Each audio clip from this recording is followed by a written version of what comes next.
जय हिंद दोस्तों, the future coaching centre में आप सभी को स्वागत है। हमने पार्ट 1 में क्लास 9th का संख्या पद्धति को शुरू किया था और अब हम विभिन्न संख्याओं के बारे में बात भी किए थे और उसी का पार्ट 2 हम लेकर के आए हैं। तो चलिए शुरू करते हैं। संख्या पद्धति, इसमें हमने बहुत सारा चीज को पढ़ लिया था। संख्या पद्धति में हम पढ़ रहे थे, सबसे पहले इसमें हम लोग जाने थे प्राकृत संख्या। प्राकृत संख्या जिसको हम लोग नेचुरल नंबर के नाम से समझे थे। इसमें हम लोग ने जाना था कि गिनती की संख्याओं को जैसे 1, 2, 3 इस तरह से प्राकृतिक संख्या होता है। इसके बाद सेकंड नंबर में हम बात किए थे उस दिन पूर्ण संख्या के बारे में। पूर्ण संख्या के बारे में बात किए थे जिसको हम लोग होल नंबर के नाम से जानते हैं। जैसे इसका एग्जाम्पल हो जाएगा 0, 1, 2, 3, 4 इस तरह से। थर्ड नंबर में हम बात किए थे पूर्णांक संख्या के बारे में। पूर्णांक संख्या के बारे में जिसको इंटीजर्स नंबर बोलते हैं। जैसे इसका एग्जाम्पल था -3, -2, -1, 0, 1, 2, 3। इसके बाद पढ़े थे हम लोग परिमेय संख्या के बारे में। परिमेय संख्या के बारे में यानी कि रेशनल नंबर। इसमें एग्जाम्पल था 1/2, 5/3, 22/7, √49 इस तरह से। तो हमें उम्मीद है कि यहाँ तक आप सभी लोग पढ़े होंगे और आपको समझ में भी आया होगा। इसके आगे की ओर अब हम चलते हैं। जो आपसे अनुरोध है कि जो पार्ट 1 नहीं देखे होंगे वीडियो, पार्ट 1 को देख करके ही पार्ट 2 को देखें तो ज़्यादा अच्छा रहेगा। तो चलिए अब हम शुरू करते हैं। इसके बाद हम लोग को पढ़ना है अपरिमेय संख्या के बारे में। इसके बाद हम लोग को पढ़ना है अपरिमेय संख्या के बारे में। तो चलिए हम बात करते हैं अपरिमेय संख्या की। इसके बाद हम बात करते हैं अपरिमेय संख्या। अपरिमेय संख्या, अपरिमेय संख्या किसे कहेंगे? तो हम लोगों ने पढ़ा था कि वैसी संख्याएं जिन्हें हम p/q के रूप में लिख सकते हैं तथा q = ≠0 उसको परिमेय संख्या कहते हैं। तो अब यहां पढ़ना है परिमेय संख्या। तो जस्ट उसका विपरीत हो जाएगा। अपरिमेय संख्या किसे कहेंगे? तो वैसी संख्याएं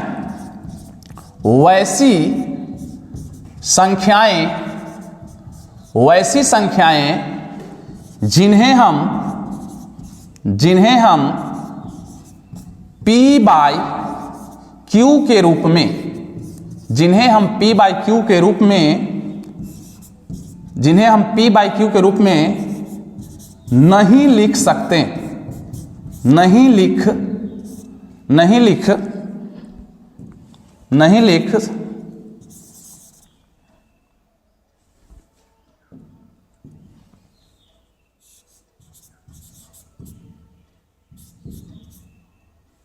नहीं लिख सकते, नहीं लिख सकते, उसे हम अपरिमेय संख्या कहते हैं। वैसी संख्याएं जिन्हें हम p/q के रूप में नहीं लिख सकते हैं उसे क्या कहते हैं? अपरिमेय संख्या कहते हैं। जैसे इसका एग्जाम्पल हो जाएगा √3। √3 को हम p/q के रूप में नहीं लिख सकते हैं। और जैसे 1.42357965 इस तरह से आगे की ओर बढ़ेगा। इसे भी हम परिमेय p/q के रूप में नहीं लिख सकते हैं, यह भी एक अपरिमेय संख्या है। इसके साथ साथ 2.101001000100001 इस तरह से अपने क्रम को दोहराते रहेगा बार बार। यह भी एक अपरिमेय संख्या का उदाहरण है। इसके साथ साथ पाई की जब हम बात करेंगे तो पाई भी एक अपरिमेय संख्या है। तो अपरिमेय संख्या, उम्मीद है कि आप लोग समझ गए होंगे। अब इसके बाद हम शुरू करेंगे, अपरिमेय संख्या के बाद हम लोगों को पढ़ना है वास्तविक संख्या के बारे में, जिसको हम लोग रियल नंबर बोलते हैं।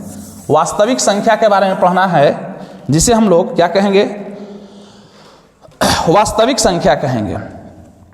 अब पढ़ना है, क्या पढ़ना है, वास्तविक संख्याएं। वास्तविक संख्याएं, वास्तविक संख्याएं जिसे हम लोग रियल नंबर के नाम से जानते हैं।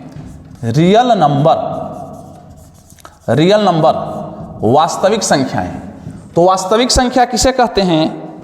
तो ऐसे हम बता सकते हैं, वास्तविक संख्या का परिभाषा दे सकते हैं कि जिसे संख्या रेखा पर दर्शाया जा सके, जिसे संख्या रेखा पर दर्शाया जा सके उसे हम वास्तविक संख्या कहते हैं। या इसी को इस तरह से भी हम लिख सकते हैं कि परिमेय, परिमेय तथा अपरिमेय, परिमेय तथा अपरिमेय संख्याओं के, परिमेय तथा अपरिमेय संख्याओं के, परिमेय तथा अपरिमेय संख्याओं के संग्रह को ही, परिमेय तथा अपरिमेय संख्याओं के संग्रह को ही वास्तविक संख्या कहते हैं।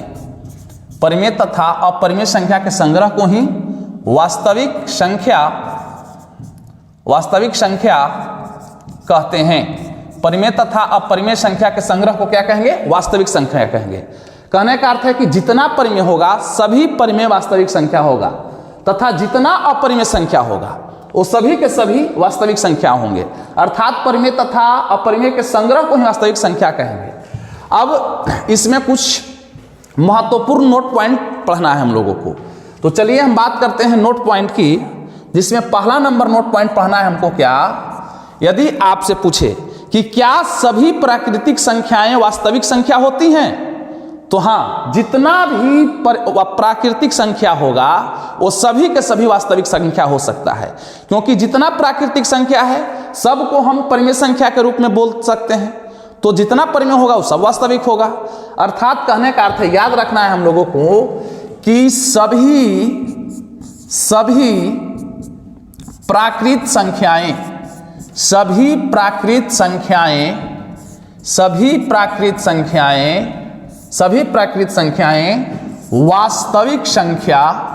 वास्तविक संख्या होती है। सभी प्राकृत संख्या वास्तविक संख्या होती है। सभी प्राकृत संख्या वास्तविक संख्या होती है। जैसे देखिए, यह जो है एग्जाम्पल स्वरूप, जैसे 1 2 3 4, ये सब के सब क्या है? प्राकृतिक संख्या है। यह क्या है? प्राकृतिक संख्या है। तो इस प्राकृतिक संख्या को क्या हम 1/1 के रूप में नहीं लिख सकते हैं, 2/1 के रूप में लिख सकते हैं, 3/1 के रूप में लिख सकते हैं। यानी कि सभी प्राकृतिक परिमेय है, और परिमेय और अपरिमेय के संग्रह को ही तो वास्तविक संख्या कहते हैं। इसलिए हम बोल सकते हैं कि जितना भी प्राकृतिक संख्या है सबके सब वास्तविक संख्या होगा। सभी के सभी क्या होगा? वास्तविक संख्या होगा। जितना भी प्राकृतिक संख्या होगा सबके सब वास्तविक संख्या होगा। सेकंड नंबर इसमें नोट पॉइंट है कि सभी पूर्ण संख्याएं,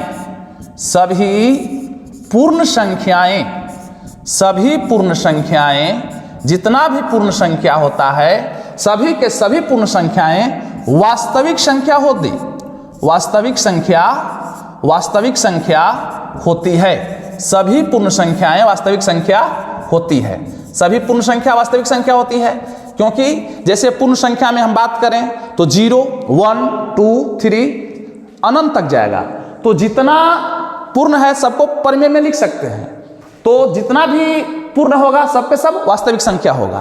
तो हमें याद रखना है कि सभी पूर्ण संख्याएं वास्तविक संख्या होती हैं। उसके बाद तीसरा नंबर में आता है कि सभी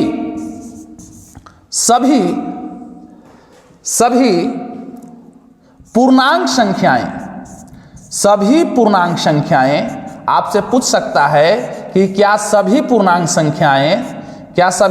संख्याएं वास्तविक संख्या होती है? तो इसका भी आंसर होगा कि सभी पूर्णांक संख्या जो होती है वह वास्तविक संख्या होगा। सभी पूर्णांक संख्या वास्तविक संख्या होगा। सभी पूर्णांक संख्या वास्तविक संख्या, सभी पूर्णांक संख्या वास्तविक संख्या होती है। इसको भी हम लिख सकते हैं कि सभी पूर्णांक वास्तविक संख्या होती है। इसके साथ 4 नंबर में हम बात करेंगे कि क्या सभी परिमेय संख्या वास्तविक संख्या होती है? तो इसका भी बात हो, यहां भी सभी परिमेय संख्याएं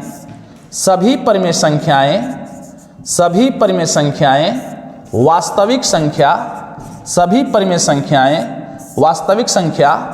होती है। सभी परिमेय संख्या भी वास्तविक संख्या होगा। इसके साथ साथ जब 5 नंबर की बात करेंगे तो इसमें हमको पढ़ना है कि सभी अपरिमेय संख्याएं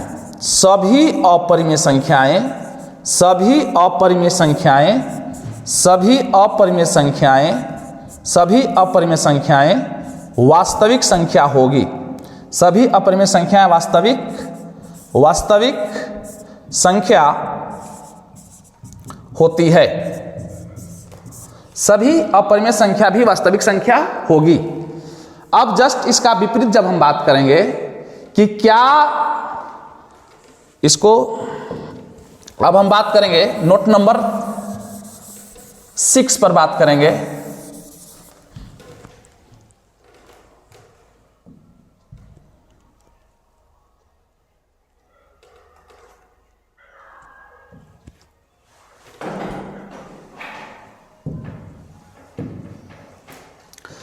अब नोट नंबर 6 पे हम बात करेंगे। तो यहां बात आती है कि क्या सभी वास्तविक संख्याएं प्राकृतिक संख्या होगी? तो नहीं हो सकती है। सभी वास्तविक संख्याएं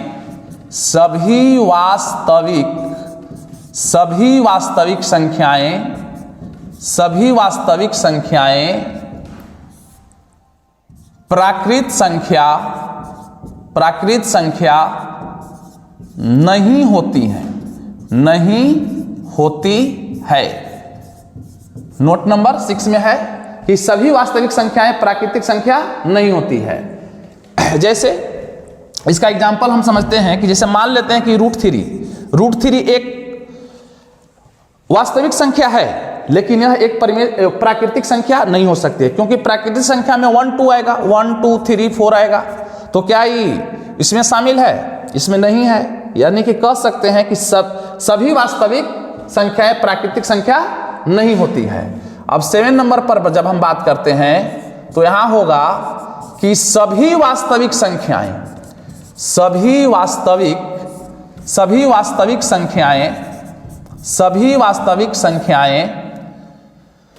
पूर्ण संख्या नहीं होती है।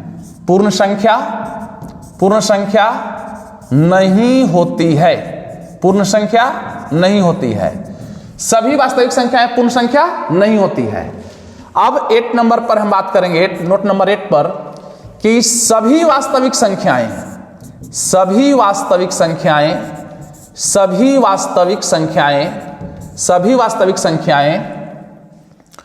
पूर्णांक संख्या भी नहीं होगा। पूर्णांक संख्या नहीं होता है, नहीं होती है। होता है या होती है? नहीं होती है। इस तरह से आगे जब हम बात करेंगे, नोट नंबर 9 पे जब हम बात करेंगे तो यहां हम लोग को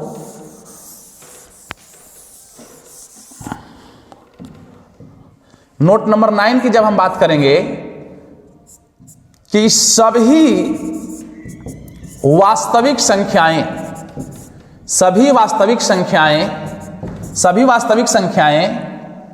परिमेय संख्या नहीं होती है, परिमेय संख्या नहीं होती है, नहीं होती है, नहीं होती है। सभी वास्तविक संख्या परिमेय संख्या नहीं होती है। अब नोट नंबर 10 पर जब हम बात करेंगे तो सभी वास्तविक संख्याएं, सभी वास्तविक संख्याएं, सभी वास्तविक संख्याएं अपरिमेय संख्या भी नहीं होती है, अपरिमेय संख्या नहीं होती है, अपरिमेय संख्या नहीं होती है। इस तरह से हम लोग क्या पढ़ें, वास्तविक संख्या के बारे में पूर्ण जानकारी प्राप्त किए। तो पूर्णांक संख्या, परिमेय तथा अपरिमेय के संग्रह को क्या कहेंगे, वास्तविक संख्या कहेंगे। यदि पूछेगा हमसे नोट पॉइंट 1 में समझना है कि क्या सभी प्राकृतिक संख्या वास्तविक संख्या होती है, तो होगी। सभी पूर्ण वास्तविक होगा तो पूर्ण भी, सभी पूर्ण वास्तविक होगा, सभी पूर्णांक भी वास्तविक होगा, सभी परिमेय भी वास्तविक होगा, सभी अपरिमेय भी वास्तविक होगा, लेकिन सभी वास्तविक संख्या प्राकृतिक संख्या नहीं होगा। उसी तरह से सभी वास्तविक संख्या पूर्ण संख्या भी नहीं होगा, उसी तरह से सभी वास्तविक संख्या पूर्णांक भी नहीं होगा, सभी वास्तविक संख्या परिमेय संख्या नहीं होगा, सभी वास्तविक संख्या अपरिमेय संख्या भी नहीं होगा। इस तरह से हम लोग विभिन्न संख्याओं के बारे में जानकारी प्राप्त कर चुके हैं। अब हम लोगों को पढ़ना है दशमलव प्रसार के बारे में। अब हम लोगों को आगे समझना है दशमलव प्रसार के बारे में। तो आइए हम लोग अब दशमलव प्रसार के बारे में जानकारी प्राप्त करने का कोशिश करते हैं।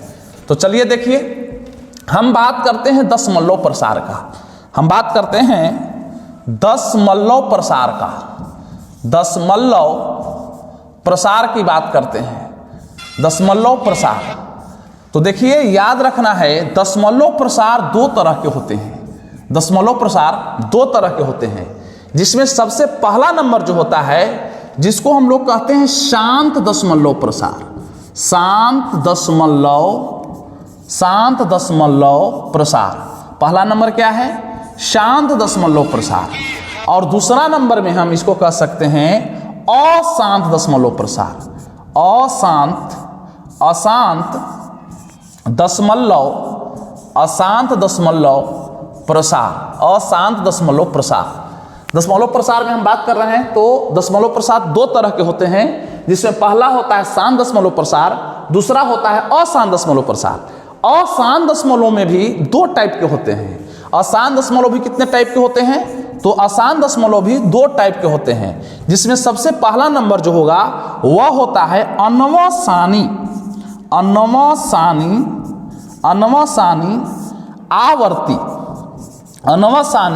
आवर्ती दशमलव प्रसार, या इसी को पुनरावृत्ति दशमलव प्रसार भी बोल सकते हैं। अनवसानी को ही पुनरावृत्ति भी बोलते हैं। चलिए लिख भी देते हैं, पुनरावृत्ति, अनवसानी को ही पुनरावृत्ति भी कहते हैं। अनवसानी आवर्ती दशमलव प्रसार, और दूसरा होता है अनवसानी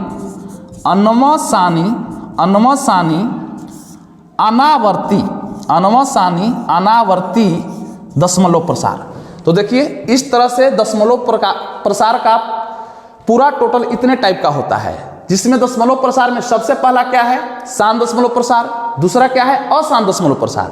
यह याद रखना है कि अशांत में दो टाइप के होते हैं, पहला अनवसानी आवर्ती, और दूसरा जो होता है वह क्या होता है, अनवसानी अनावर्ती। अब आइए इस पे हम बारी बारी से बात करते हैं कि शांत दशमलव प्रसार किसे कहेंगे, अशांत दशमलव प्रसार किसे कहेंगे, और अशांत दशमलव प्रसार में भी अनवसानी आवर्ती या पुनरावृत्ति किसे कहेंगे, उसके साथ अनवसानी अनावर्ती किसे कहेंगे। तो चलिए देखिए, जैसे हम सबसे पहले बात करेंगे आपके पास दशमलव प्रसार में, सबसे पहले हम बात करेंगे शांत दशमलव का, शांत दशमलव प्रसार का हम बात करेंगे, शांत दशमलव प्रसार की बात करेंगे। तो जैसे देखिए शांत दशमलव प्रसार, सबसे पहला नंबर हेडिंग हम डालते हैं शांत दशमलव प्रसार। बात करते हैं सबसे पहला नंबर जब हम बात करेंगे तो उसमें हम बात करते हैं शांत दशमलव प्रसार की, शांत दशमलव प्रसार की बात करते हैं। तो शांत दशमलव प्रसार किसे कहेंगे, तो हम लोग जानते हैं किसी भी परिमेय संख्या को p बाई क्यू के रूप में लिख सकते हैं और p बाई क्यू को ही हम भिन्न संख्या कहते हैं। तो शांत दशमलव प्रसार किसे कहेंगे? तो वैसा भिन्न आप लोग को पता होगा कि भिन्न संख्या किसे कहते हैं। भिन्न संख्या किसे कहते हैं? तो वैसी संख्या जिसे हम p बाई क्यू के रूप में लिख सकते हैं तथा q का मान 0 के बराबर नहीं होगा, उसे हम भिन्न संख्या कहते हैं। तो हम और इसमें भी जब बात आएगा तब p को ऊपर वाला जो ऊपर रहता है उसको अंश कहते हैं और नीचे जो q होता है उसको हम हर के नाम से जानते हैं। तो हम लोग जब p में q से भाग देंगे, अर्थात कहने का अर्थ है कि जब हम अंश में किसमें अंश में हर से भाग करेंगे, अंश में जब हम किससे भाग करेंगे? हर से भाग करेंगे। जब हम अंश में हर से भाग करेंगे और यदि वह दशमलव के बाद पूरा कट जाए तो वैसे दशमलव भिन्न को हम लोग शांत दशमलव प्रसार कहेंगे। तो देखिए हम बात करते हैं वैसा भिन्न जिसके अंश में हर से भाग करने पर, जिसके अंश में हर से भाग करने पर, अंश में हर से भाग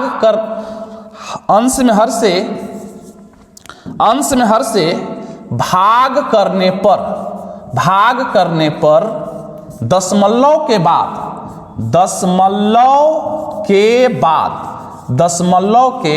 बाद पूरा कट जाए। दशमलव के बाद पूरा या पूर्ण रूप से विभाजित हो जाए या पूरा कट जाए, उसे क्या कहेंगे? उसे शांत दशमलव प्रसार कहेंगे। उसे शांत दशमलव प्रसार कहते हैं। तो जैसे देखिए इसका एग्जाम्पल की जब हम बात करते हैं, इसमें एग्जाम्पल के माध्यम से हम समझने का प्रयास करेंगे कि कौन जो है से शांत दशमलव प्रसार होगा और कौन अशांत दशमलव प्रसार होगा। जैसे एग्जाम्पल में समझिएगा, मान लेते हैं कि आपको दे दे कि क्या 3/4 या 3/4 भी लिख सकते हैं। आपको जांच करने के लिए दे दे कि क्या 3/5 एक शांत दशमलव है कि नहीं है। तो देखिए इसको हम जांच करने के लिए 3 में हम 5 से भाग देते हैं। 3 में 5 से भाग दे रहे हैं। जैसे यहाँ क्या क्या है शांत दशमलव प्रसार में? वैसा भी जिसके अंश में हर से भाग करने पर। तो देख रहे हैं कि यहाँ 3 क्या है? 3 अंश है जबकि 5 क्या है? हर है। तो 3 में हम 5 से भाग देंगे। अब भाग देंगे तो पूरा नहीं लग रहा है। यहाँ 0 दे करके डेसिमल बैठाएंगे और डेसिमल के बदले 1 0, 5 6 30। तो यहाँ हम क्या देख रहे हैं कि यहाँ जब अंश में हर से यानी कि 3 में जब हम 5 से भाग दे रहे हैं तो यह पूर्ण रूप से 0.6 दशमलव के बाद पूर्ण रूप से कट रहा है, यानी कि यहाँ कोई भी शेषफल नहीं बच रहा है। तो इसको हम क्या कहेंगे? 3/5 को क्या कहेंगे? शांत दशमलव प्रसार कहेंगे। इसी तरह से और 1-2 एग्जाम्पल की बात करेंगे। जब हम जैसे और हम बात कर रहे हैं, जैसे आपसे पूछ देवे कि क्या 4/, और हम एग्जाम्पल की बात करें, जैसे हम पूछ दे कि क्या 7/2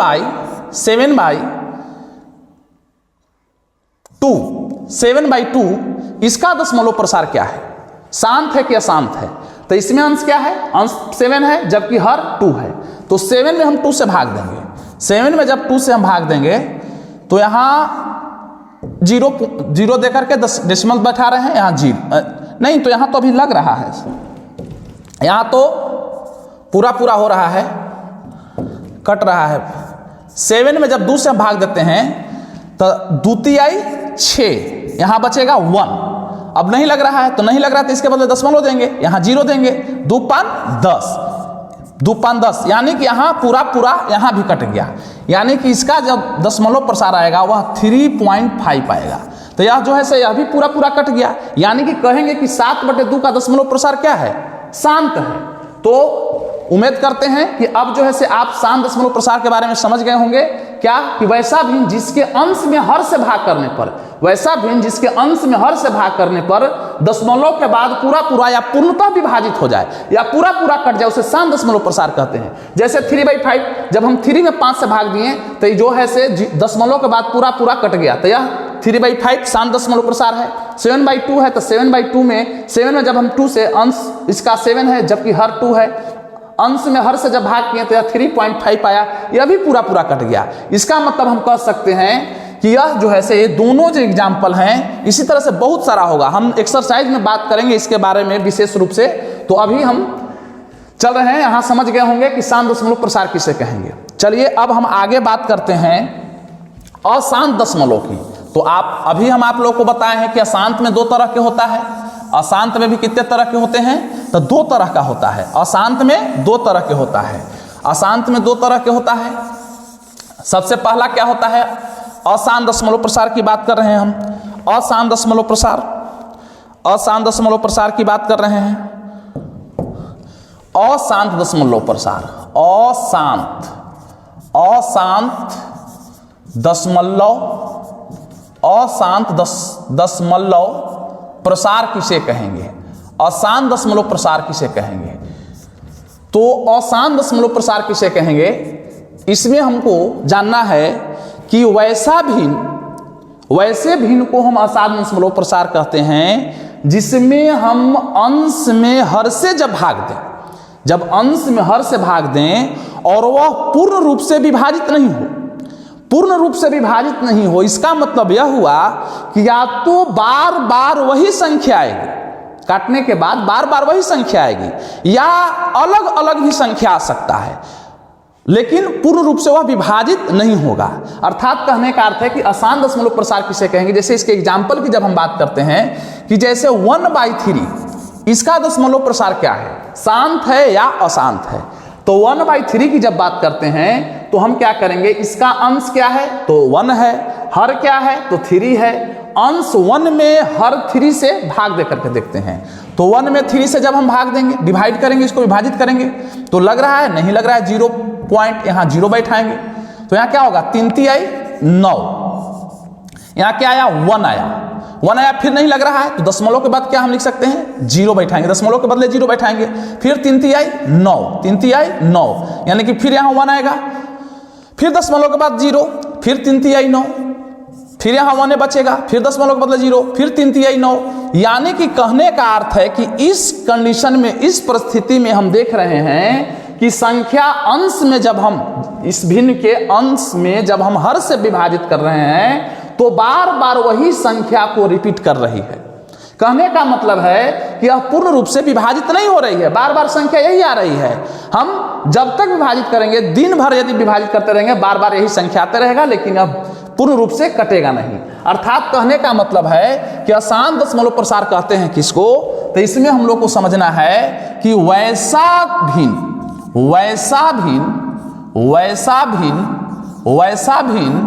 जिसके अंश में, वैसा भिन्न जिसके अंश में हर से भाग करने पर, जिसके अंश में हर से भाग करने पर, अंश में हर से भाग करने पर पूरा पूरा नहीं कटे, पूरा पूरा नहीं कटे। तब पूरा पूरा नहीं कटेगा तो क्या होगा, पूरा पूरा नहीं कटेगा तो इसमें 2 कंडीशन हो सकता है, इसमें 2 कंडीशन हो सकता है। पूरा पूरा नहीं कटे तो क्या होगा, पूरा पूरा नहीं कटे मतलब कि पूरा पूरा नहीं कटे, या तो बार बार वही संख्या आए, या भिन्न भिन्न संख्या आए, या अलग अलग भी आ सकता है, कोई जरूरी नहीं है कि क्या आएगा, लेकिन कटेगा नहीं, बार बार आते रहेगा, संख्या आते रहेगा। वही संख्या आए या भिन्न भिन्न संख्या आए, भिन्न भिन्न संख्या आए, उसे हम क्या कहेंगे, उसे हम अशांत दशमलव प्रसार कहेंगे। उसे हम क्या कहेंगे, अशांत दशमलव प्रसार कहेंगे। उसे हम क्या कहेंगे, अशांत दशमलव प्रसार कहते हैं, उसे क्या कहते हैं, आसान दशमलव प्रसार कहते हैं। जैसे इसका एग्जाम्पल दिए 1/3, जैसे इसका एग्जाम्पल हो गया 1/3, 1 जब 3 में हम डिवाइड किए तो यह 0.3333 इस रूप में आ रही है, बार बार एक ही संख्या को दोहरा रही है। इसी को हम 0.3 पर रेकरिंग दे देते हैं, रेकरिंग या इसी को हम बार भी बोलते हैं। तो इसका मतलब यह हुआ, ऊपर रेकरिंग चढ़ा, इसका मतलब यह हुआ कि 3 संख्या को बार बार यह संख्या रिपीट करेगी, बार बार दोहराएगी। तो इस तरह से यह आसान दशमलव प्रसार का उदाहरण हुआ। अब आसान दशमलव में हम अभी आपसे बात किए थे कि आसान दशमलव प्रसार भी 2 तरह के होता है। आसान दशमलव प्रसार भी कितने तरह के होता है, आसान दशमलव प्रसार भी 2 तरह के होता है, जिसमें हम सबसे पहला जब हम बात करेंगे आसान दशमलव में भी 2 तरह का होता है, जिसमें पहला नंबर की जब हम बात करेंगे आसान दशमलव प्रसार में, जब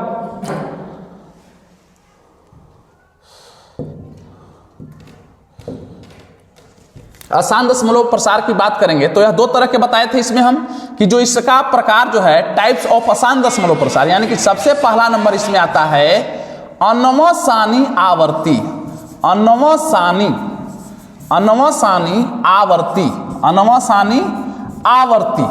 अनवसानी आवर्ती दशमलव प्रसार, अनवसानी आवर्ती, या इसी को हम पुनरावृत्ति आवृत्ति भी कहते हैं, पुनरावृत्ति भी इसको कहते हैं। तो अनवसानी आवर्ती किसे कहेंगे, तो वैसा दशमलव प्रसार जिसके अंश में जब हम हर से भाग देंगे और वह पूरा पूरा नहीं कटे और बार बार एक ही संख्या को दोहराएगी, बार बार एक ही संख्या को दोहराएगी, तो उसको अनवसानी आवर्ती कहते हैं। जबकि जब हम अंश में हर से भाग देते हैं और पूरा पूरा नहीं कटे और अलग अलग संख्या को दोहराएगी, यानी कि अलग अलग संख्या आएगा, उसको हम अनवसानी अनावर्ती कहते हैं। तो सबसे पहले हम बात करते हैं अनवसानी आवर्ती की, तो इसमें लिख देते हैं कि वैसा दशमलव प्रसार, वैसा दशमलव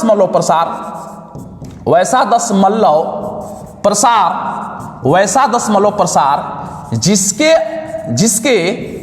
अंश में हर से भाग करने पर, अंश में हर से भाग करने पर पूरा पूरा न कटे, पूरा पूरा न कटे और एक ही संख्या को पूरा पूरा न कटे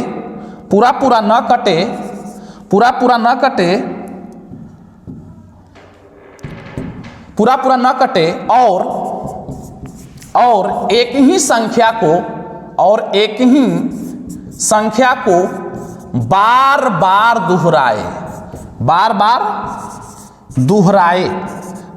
दोहराए, उसे हम क्या कहते हैं, उसे अनवसानी आवर्ती दशमलव प्रसार कहते हैं। जैसे 1/5 यह अनवसानी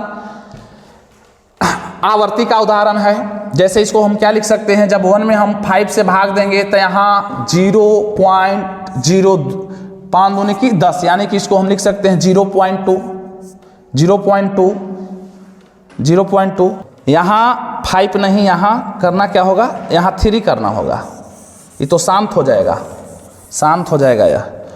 जैसे हम बात करते हैं अनवसानी आवर्ती की, जैसे 1/3 का उदाहरण आप लोग के सामने हम दिए थे कि 1/3 कैसा दशमलव प्रसार है, तो ये अनवसानी आवर्ती होगा, क्योंकि जब 1 में हम 3 से जब डिवाइड करेंगे, तो यहाँ 0 दे करके दशमलव के बदले 1 0, 3 आई 9, 1 0 3 9, यानी कि बार बार एक ही संख्या को दोहराएगा, यानी कि हम 1/3 को लिख सकते हैं 0.333 इस तरह से आगे की ओर, यानी कि इसको इस तरह से भी लिख सकते हैं 3.3 के पर ऊपर रेकरिंग।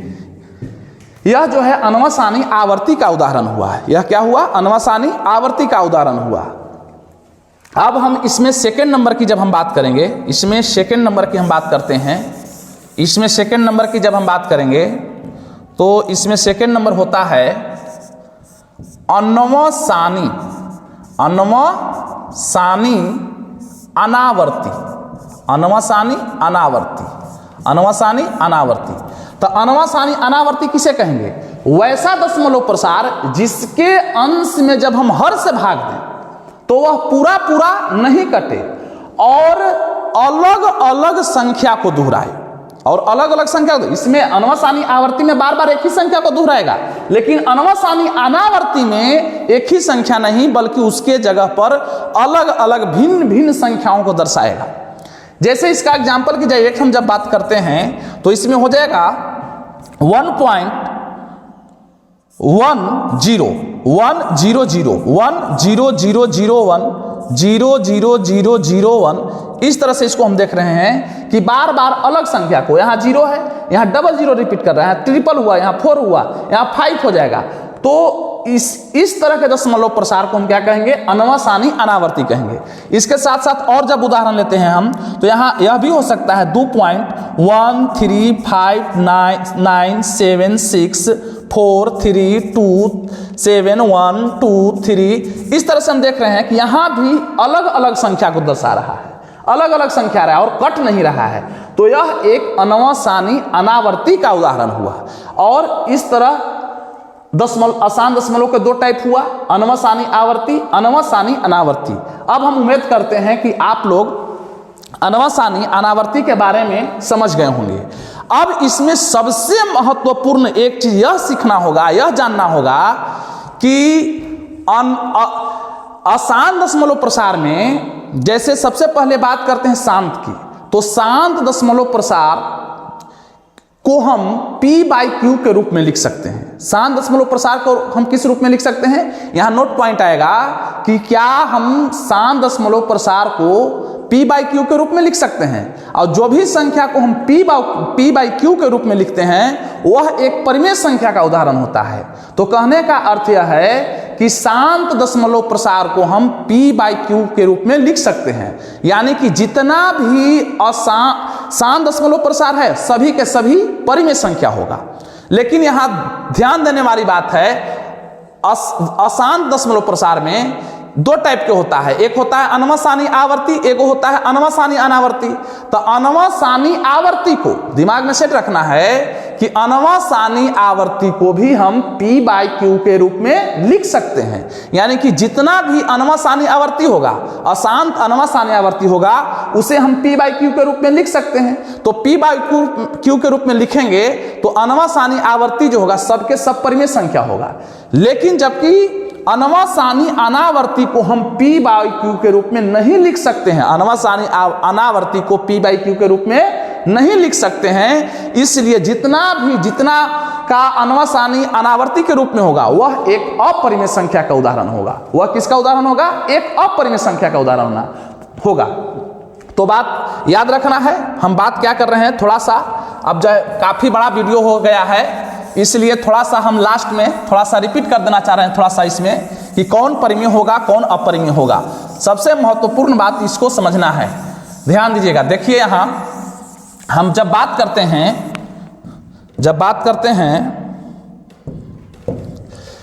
दशमलव प्रसार की, तो दशमलव प्रसार की जब हम बात करते हैं तो इसमें हम बताए हैं कि एक होता है शांत दशमलव प्रसार और एक होता है अशांत दशमलव प्रसार। एक होता है अशांत दशमलव प्रसार, एक होता है शांत दशमलव प्रसार, एक होता है अशांत दशमलव प्रसार। अशांत में भी दो तरह के होता है, अनवसानी आवर्ती, अनवसानी आवर्ती, और एक होता है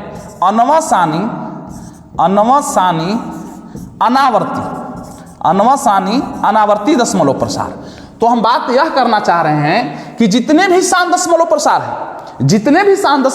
हैं, उन सभी शांत दशमलव प्रसार को हम P/Q के रूप में लिख सकते हैं, P/Q के रूप में लिख सकते हैं। और कैसे P/Q के रूप में लिखेंगे उसके बारे में हम डिटेल वीडियो हम अगले क्लास में जब हम एक्सरसाइज आपके लिए शुरू करेंगे तो उसमें हम समझेंगे कि किस तरह से P/Q के रूप में लिखते हैं। तो जिसको ध्यान अभी यह देना है कि जिसे हम P/Q के रूप में लिखते हैं वह क्या होता है? एक परिमेय संख्या होता है, अर्थात जितने भी शांत दशमलव प्रसार होगा सबके सब क्या होगा?